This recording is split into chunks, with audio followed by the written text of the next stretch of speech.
தமிழ் சினிமாவின் lady super ஸ்டாரான Nayanthara Vignesh சிவனை திருமணம் செய்து கொண்ட நிலையில அவங்களோட திருமண வீடியோ நெட்ஃபிளிக்ஸ் OTT தளத்துல நயன்தாரோட பிறந்த நாளான நவம்பர் 18 அன்னைக்கு வெளியாக இருக்க நிலையில நடிகை நயன்தாரா தன்னோட இன்ஸ்டாகிராம் பக்கத்துல தனுஷிடம் சரமாரியான கேள்விகளை கேட்டு ஒரு கடிதம் எழுதியிருக்காங்க. அதுல மதிப்புக்குரிய Dhanush K Raja, son of Kasthuri Raja, brother of Selvaraghavan, பல தவறான விஷயங்களை சரி செய்வதற்காகவே வெளிப்படையான இந்த கடிதத்தை உங்களுக்கு எழுதியிருக்கிறேன். உங்கள் தந்தை கஸ்தூரி ராஜா அவர்களுடன் உறுதுணையோடு சிறந்த இயக்குனரான உங்கள் அண்ணன் செல்வராகவன் இயக்கத்தில் திரைத்துறைக்கு வந்து பிரபல நடிகராக மாறியிருக்கும் நீங்கள் நிச்சயம் இதனை புரிந்து கொள்ள வேண்டும். சினிமா பின்புலம் எதுவும் இல்லாமல் தனி ஒரு பெண்ணாக சவால்கள் நிறைந்த திரைத்துறைக்கு வந்து கடின உழைப்பாலும் நேர்மையான அர்ப்பணிப்பாலும் இன்றைய நிலையை அடைந்திருக்கிறேன். நேர்மையான எனது பயணத்தை என் மீது அன்பு செலுத்தும் என் ரசிகர்களும் திரைத்துறையினரும் நன்றாகவே அறிவார்கள். நெட்ஃபிளிக்ஸில் வெளியாக இருக்கும் Nayanthara behind the fairy tale ஆவணப்படத்தை என்னைப் போலவே ஏராளமான எனது ரசிகர்களும் நலன் விரும்பிகளும் எதிர்பார்த்து காத்திருக்கிறார்கள்.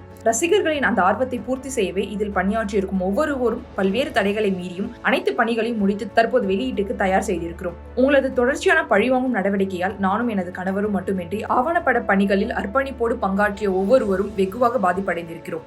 காதல், திருமணம் உள்ளிட்ட எனது வாழ்வின் மகிழ்ச்சியான தருணங்கள் இடம்பெற்றுள்ள அந்த ஆவணப்படத்தில் என் மகத்துவமான காதலை கண்டடைந்த நானும் ரவுடி தான் திரைப்படம் இல்லாததன் வழி மிகவும் கொடுமையானது. நெட்ஃபிளிக்ஸில் வெளியாக இருக்கும் Nayanthara behind the fairy tale ஆவணப்படத்தில் நானும் ரவுடி தான் படத்தின் காட்சிகளையும் பாடல்களையும் புகைப்படங்களையும் பயன்படுத்தும் வகையில் உங்களிடமிருந்து தடையில்லா சான்றிதழ் அதாவது NOC பெறுவதற்காக 2 வருடங்களாக காத்திருந்தோம்.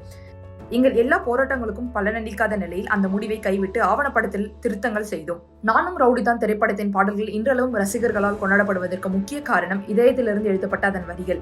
ஆனால் அந்த வரிகளை கூட ஆவணப்படத்தில் பயன்படுத்தக்கூடாது என்பது எந்த அளவிற்கு வருத்தத்தை ஏற்படுத்தும் என்பது உங்களை தவிர மற்ற அனைவருக்கும் புரியும். தடையில்லா சான்றிதழ் அதாவது NOC மறுக்கப்பட்டது வியாபார ரீதியாகவோ அல்லது சட்ட ரீதியாகவோ இருந்தால் நிச்சயமாக அதனை ஏற்றுக்கொண்டிருப்பேன்.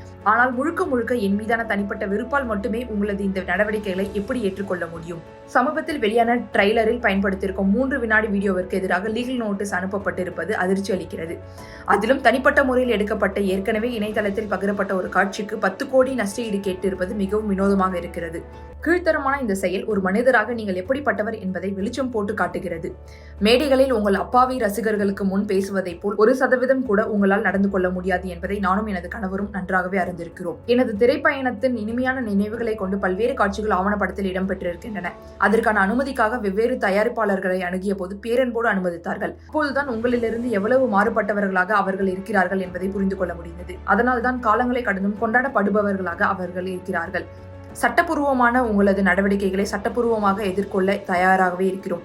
நானும் ரவுடி தான் படம் சம்பந்தப்பட்ட காட்சிகளும் பாடல்களும் தடையில்லா சான்றிதழ் வழங்குவதற்கான காப்பிரைட் காரணங்களை நீங்கள் நீதிமன்றத்தில் விலக்கிக் கொள்ளுங்கள். ஆனால் கடவுள் மன்றத்தில் நாங்கள் தெளிவுபடுத்த வேண்டிய சில விஷயங்கள் இருக்கின்றன. நானும் ரவுடி தான் வெளியாகி 10 ஆண்டுகளை கடந்த பின்பும் உங்களது இழிவான செயல்களை மறக்கும் வகையிலான போலியான முகமூடியை அணிந்து கொண்டு உங்களால் வலம் வர முடியும். ஆனால் தயாரிப்பாளராக பெரும் வெற்றியை கொடுத்து ரசிகர்களால் இன்றளவும் கொண்டாடப்படும் ஒரு திரைப்படத்திற்கு எதிரான உங்கள் கடும் சொற்களை என்னால் ஒருபொழுதும் மறக்கவே முடியாது. அதனால் ஏற்பட்ட காயமும் என்றளவும் ஆறாது.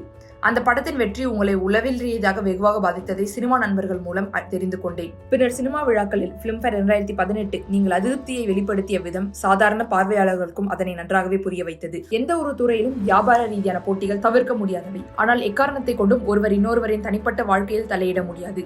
அநாகரிகமான அந்த செயல்களை செய்வது உங்களை போன்ற பிரபலமான நடிகராகவே ஆனாலும் தமிழ்நாட்டு மக்கள் அதனை ஏற்றுக்கொள்ள மாட்டார்கள். கடந்த காலத்தில் உங்களோடு பயணித்தவர்களின் வெற்றியை எந்த கோபமும் இல்லாமல் சமாதானத்துடன் ஏற்றுக்கொள்ள வேண்டும் என கடிதத்தின் வாயிலாக கேட்டுக்கொள்கிறேன். இந்த உலகம் எல்லாருக்குமானது. கடின உழைப்பால், கடவுளின் ஆசீர்வாதத்தால், மக்களின் பேரன்பால் சினிமாவில் எந்த பின்புலமும் இல்லாத ஒவ்வொருவரும் இங்கு வெற்றி பெறுவதும் குடும்பத்துடன் மகிழ்ச்சியாக வாழ்வதும் உங்களை எந்த விதத்திலும் பாதிக்காது. அடுத்த இசை வெளியீட்டு விழாவில் இது எதுவுமே நடக்கவில்லை என மறுத்து கற்பனையாகவே சில கதைகளை புனைந்து அதனை உண்மையைப் போலவே நீங்கள் சொல்வதற்காக வாய்ப்புகள் அதிகம்.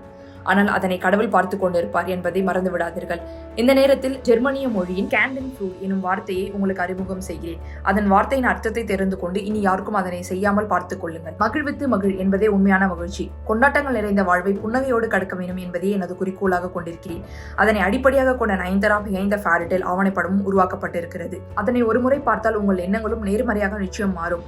எல்லா மேடைகளிலும் நீங்கள் சொல்லும் ஸ்ப்ரெட் லவ் என்பதை வெற்று வார்த்தையாக மட்டுமின்றி வாழ்க்கையிலும் கடைபிடிக்க வேண்டும் என இனி நானும் கடவுளிடம் பிரார்த்தனை செய்கிறேன் அப்படின்னு ஒரு 3 பக்க கடிதத்தை நயன்தாரா தன்னோட சோஷியல் மீடியால ஷேர் பண்ணி தனுஷை டேக் பண்ணிருக்காங்க. இந்த நிலையில விக்னேஷ் சிவன் தன்னோட இன்ஸ்டாகிராம் ஸ்டோரியில அந்த 3 செகண்ட் கிளிப்பை ஷேர் பண்ணி இந்த கிளிப்புக்கு தான் 10 கோடி கேட்டாங்க, இதை நீங்க ஃப்ரீயாவே பாருங்கன்னு சொல்லி ஷேர் பண்ணிருந்தாரு. அண்ட் அவரோட போஸ்ட்ல லீகல் நோட்டீஸும் தனுஷ் ஆடியோ லான்ச்ல பேசின வீடியோ கிளிப்பும் ஆட் பண்ணி வாழ விடுன்னு ஷேர் பண்ணிருக்காரு. அப்படி மாறுனா அதுக்கு அர்த்தமே இல்லை, அந்த எமோஷனுக்கு அர்த்தமே கிடையாது. இன்னைக்கு உலகம் ரொம்ப ஒரு மோசமான நிலைமை நோக்கி போய்கிட்டு இருக்கு. அவ்வளவு நெகட்டிவிட்டி, அவ்வளவு சுத்தி என்னென்னவோ. யாருக்குமே யார் நல்லா இருந்தாலும் பிடிக்கல, என்ன விஷயமே புரியல. வாழுங்க, வாழ விடுங்க, சிம்பிள். யாரையும் வெறுக்க வேண்டிய அவசியமே கிடையாது. எதுக்காக யார் ஒருத்தர் இன்னொருத்தர் ஏன் வெறுக்கணும்? ஒருத்தர் பிடிச்சிருக்கா கொண்டாடுங்க, பிடிக்கலையா தள்ளிக்கோங்க, அவ்வளவுதான்.